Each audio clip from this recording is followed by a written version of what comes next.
나는 피리 부는 전도사 유현정 야히! 이 친구들 2021년이 밝았어요. 2021년 하나님을 더 깊이 알고 더 깊이 알아가서 하나님의 성품을 닮아가는 2021년 되기를 간절히 소망합니다. 누가복음은요 2021년 처음 시작하는 첫 권이에요. 오늘은 그 누가복음이 어떤 책인지를 함께 나눠보도록 하겠습니다. 여러분 함께 출발! 누가복음은 누가가 쓴 책이에요. 누가는요 2차 전도 여행 때 바울이 예수님을 전한 이방인이었답니다. 이방인의 입장에서 하나님의 복음을 받아들이고 그리스도인이 되었지요. 그 누가가 쓴 책, 누가가 예수님에 대해서 쓴 책이 바로 누가복음입니다.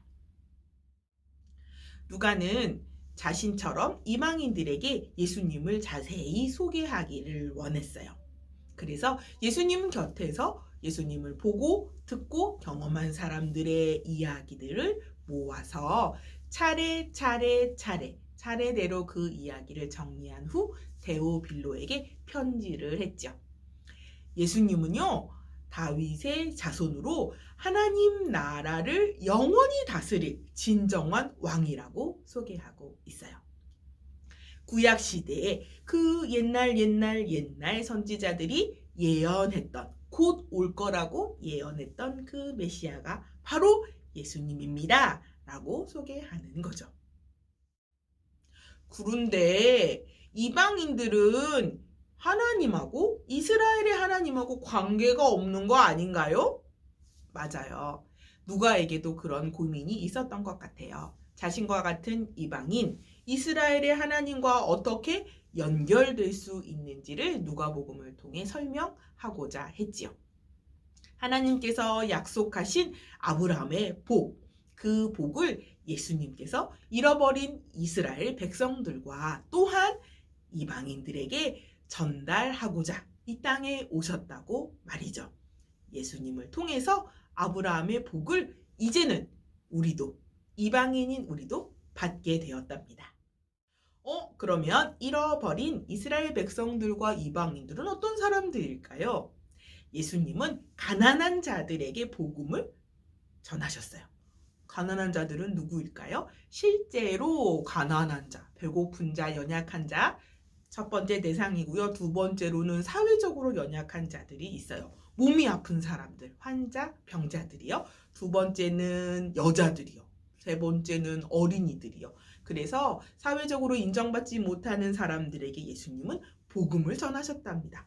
또한 영적으로 가난한 사람들이 있었어요. 바로 바리새인들과 세리들이었죠. 이들에게도 하나님은 예수님을 통해 복음을 전하게 하셨답니다.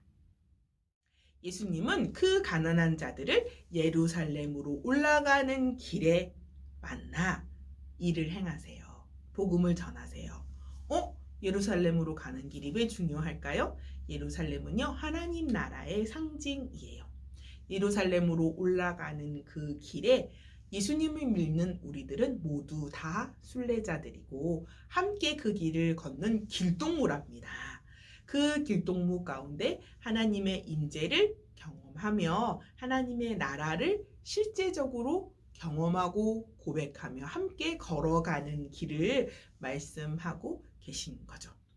그 예루살렘 공동체 바로 교회 공동체랍니다. 교회는 바로 우리죠. 우리 안에 예수님이 계시니까요. 우리를 회복시키시는 그 이야기가 누가복음 가운데 잘 드러나 있답니다. 예루살렘으로 가는 길, 예루살렘이 왜 중요할까요? 예루살렘에는 성전이 있기 때문이에요. 성전은 뭐 하는 곳일까요? 바로 하나님께 예배하고 하나님을 찬양하고 하나님께 기도하는 곳이랍니다. 그 당시 예루살렘 성전은 그렇게 하지 못했어요. 그래서 예수님이 성전을 청결하게 하셨지요. 그리고 진짜 성전 중심으로 하나님을 예배하고 찬양하고 기도하는 공동체 우리를 통해 예수님을 믿는 사람들을 통해 이루기를 원하셨어요. 누가는 기도를 엄청 강조해요. 기도 가운데 함께 하시는 성령님도 엄청 강조하죠. 예수님은 늘 기도하셨어요. 예수님은 평범한 일상 가운데서 늘 한적한 곳을 찾으셔서 기도하셨고요. 중요한 그 일들을 앞두고도 기도하셨어요. 세례를 받기 전에도 기도하셨고요.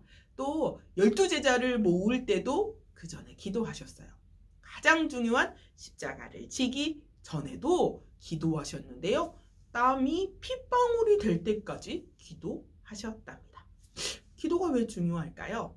기도하는 곳, 기도는요, 하나님의 뜻이 이루어지는 자리이기 때문입니다. 우리 친구들 2021년 누가복음을 통해 예수님을 만나며 우리 함께 다시 한번 하나님 앞에 기도하고 찬양하고 말씀으로 회복되는 귀한 시간 되었으면 좋겠습니다. 매일매일 하나님의 마음을 담아 매일매일 하나님의 성품을 닮아가는 한 주 2021년 되시기를 간절히 소망합니다. 친구들 다음 주에 만나요. 안녕.